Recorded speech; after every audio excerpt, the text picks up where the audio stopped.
अस्सलाम वालेकुम प्यारे बच्चों। आप के निसाब में एक अफसाना गिल्ली डंडा है। हम आज मगर अफसाना पढ़ेंगे। पहले हम अफसाना की तशरीह करेंगे कि अफसाना क्या होता है। पहले जब इंसान के पास वक्त काफी था, यानी जब इंसान के पास फुर्सत थी तो वो दास्तानें और कहानियां सुनता और सुनाता था। पहले जमाने के जो बादशाह होते थे वो दरबार में ये दास्तान को मुलाजिम रखते थे जो उनको दास्तानें सुनाते थे, उनको कहानियां सुनाता था। हालांकि वो कहानियां माफूकुल फितरत होती थी, इनकी कोई हकीकत नहीं होती थी, लेकिन वो इससे मजा लेते थे और इनको इससे मसरत हासिल होती थी। इनके पास काफी वक्त था और इन फुर्सत के अयाम में वो बेचारे यही कहानियां और किस्से सुनते और सुनाते थे। लेकिन जब जमाना बदल गया, ये बदलता गया, मगरिबी तहजीब ने उर्दू जुबान व उर्दू को जहां एक तरफ नई मंजिलों से आशना किया, वही दास्तान को भी मुतासिर किया। लोगों ने सोचा कि इस दास्तान से कुछ नहीं निकलता है, तो मगरिबी तहजीब ने क्या किया, उन्होंने नावल बनाई। नावल के मीनिंग्स होते हैं, माने होते हैं नया, नावल नया होता है। उनने सोचा क्यों ना हम नावल बनाएंगे, क्योंकि ये जो नावल होती है, नावल की जब शुरुआत हुई, नावल जिंदगी की हकीकतों को पेश करता है। नावल में जिंदगी की अक्कासी होती है। तो जब इंसान के पास फुर्सत और फरागत कम होने लगी तो उन्होंने नावल बनाई। इसके बाद मुख्तसर अफसाना वजूद में आया।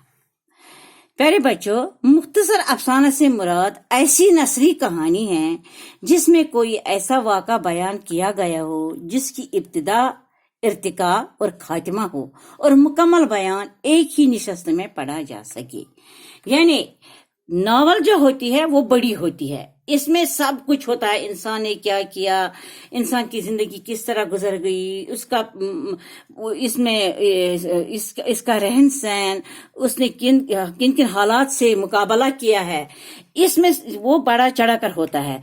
लेकिन फिर मुख्तसर अफसाना जो होता है, जब मुख्तसर अफसाना आया, इसमें कम से कम अल्फाज में लिखा होता है। वो एक मुख्तसर जिसमें कोई ऐसा वाक़ा बयान किया गया हो जिसकी इब्तिदा, इर्तिका और खात्मा हो और मुकम्मल बयान एक ही निश्चित में पढ़ा जा सके, जबकि इसमें नावल में बड़ा चढ़ाकर पढ़ा जा सकता है।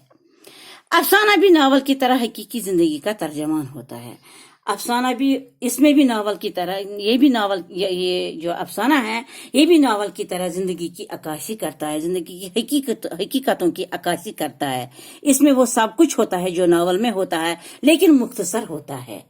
अफसाना के इज्जाए तरकीबी में कहानी, प्लॉट, मुकालमा और नजरिया हयात है। ये जो अफसाना के अज्जाए तरकीबी यानी जिनसे अफसाना बनता है, अफसाना ऐसे यूं ही नहीं बनता है।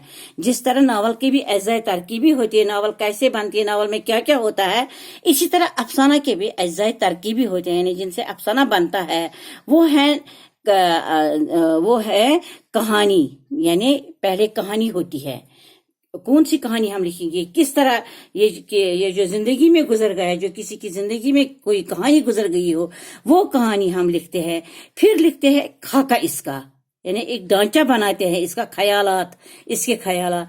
फिर मुकालमा मीन्स गुफ्तगू, यानी जब हम अफसाना बनाते हैं, इसमें किरदार भी होते हैं, वो किरदार जो आपस में गुफ्तगू करते हैं वो इसमें लिखा जाता है। और नजरिए हयात और अपनी जिंदगी का और जिंदगी के नजरियात इसमें पेश किए जाते हैं।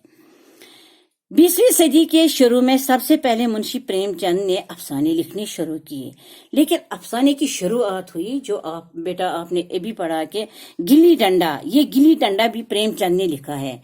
आपके इस किताब में जो अफसाना है गिल्ली डंडा, हालांकि इस गिल्ली डंडा में जब आप पढ़ेंगे, प्रेमचंद ने इसमें इंसान दोस्ती किस तरह दिखाई, ذات پات کا بید بھاؤ سب کچھ اس میں دکھایا اس نے. پرانے زمانے میں جو ذات پات رنگ نسل کا یہ تھا فرق تھا تو اس گلی ڈنڈا میں اس افسانے میں اس نے وہ سب کچھ دکھایا ہے. لیکن افسانے کی شروعات اسی پریم چند نے کی ہے. پریم چند بہت بڑا افسانہ نگار تھا تو اس نے سب سے پہلے افسانے پریم چند نے ہی لکھے ہیں. اور دیکھتے ہی دیکھتے افسانہ نے ایسی ترقی کی کہ اردو کی مقبول ترین صنف بن گئی. اور یہ جو افسانے ہیں پہلے ناول آئی تو افسانہ جب لکھنے لگے لوگ یہ پریم چند نے جب افسانے لکھے تو افسانے نے اتنی ترقی کی یہ اردو کی مقبول ترین صنف بن گئی. یعنی کہ یہ مقبول ترین پسندیدہ ترین صنف بن گئی. وہ افسانہ نگار جس انداز میں چاہے کہانی بیان کر سکتا ہے. افسانہ میں ایک بات ہے یہ جو افسانے لکھنے والا ہوتا ہے افسانہ نگار مینز افسانے لکھنے والا یہ جو افسانہ نگار ہوتا ہے یہ جس انداز میں چاہے کہانی بیان کر سکتا ہے. جس طرح اس کا دل چاہے کہانی بیان کر سکتا ہے. کبھی وہ خود کردار بنتا ہے افسانے میں. یعنی جب وہ افسانہ لکھتا ہے تو لگتا ہے وہ خود ہی کردار بن گیا. تو کبھی وہ کسی کردار کی زبانی کہانی کو بیان کر سکتا ہے. یعنی اس میں اتنا ٹیلنٹ ہونا چاہیے افسانہ نگار میں اتنا کہ وہ اس طرح افسانہ لکھے کہ جو پڑھنے والا ہو اس کو یہ لگے ہی نہیں کون اس کا ہیرو ہے. یہ ہیرو کس طرح بیان کرتا ہے وہ اس طرح اپنا کردار پیش کرتا ہے افسانہ نگار. کبھی خود ہی اپنے آپ کو ہیرو بناتا ہے اور کبھی کسی دوسرے کردار کو اسی کی زبانی سے کہانی کو بیان کر سکتا ہے. والسلام. کل اور پڑھیں گے.